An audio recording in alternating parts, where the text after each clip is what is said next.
સુરતના પૂણા ગામમાં સ્માર્ટ મીટરનો વિરોધ યથાવત એસી નહીં હોવા છતાં અધધબ્ય લાવતા લોકો વિફર્યા હતા. મહિલાઓએ નારેબાજી કરીને વિરોધ દર્શાવ્યો હતો. સ્માર્ટ મીટર સામેનો વિરોધ ઉગ્ર બનતો જઈ રહ્યો છે. શહેરના પૂણા ગામ યોગી ચોક વિસ્તારની સોસાયટીએ સોસાયટીની બહાર બેનર લગાવી દીધા છે, જેમાં સ્માર્ટ મીટરની કામગીરી માટે સોસાયટીમાં પ્રવેશ ન કરવા ડીજીવીસીએલના કર્મચારીઓને જણાવાયું છે. સોસાયટીના લોકોએ સ્માર્ટ મીટર ન જોઈતા હોવાની વાંધા અરજી તૈયાર કરી છે. સોમવારે સોસાયટીના લોકો ડીજીવીસીએલમાં વાંધા અરજી જમા કરાવશે. સુરતના અલથાણની 600 જેટલા ફ્લેટ ધરાવતી સુમન અમૃત સોસાયટીના લોકોએ સ્માર્ટ મીટરનો સખત વિરોધ કર્યો છે.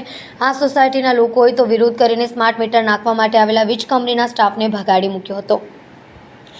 ઠેર ઠેર સ્થાનિક લોકો એકઠા થઈને સ્માર્ટ મીટર દૂર કરીને જૂના મીટર લગાવવાની માંગ કરી રહ્યા છે. તેમજ વીજ કંપનીઓએ જાણ કર્યા વગર સ્માર્ટ મીટર લગાવી દીધાની વાત કરી રહ્યા છે.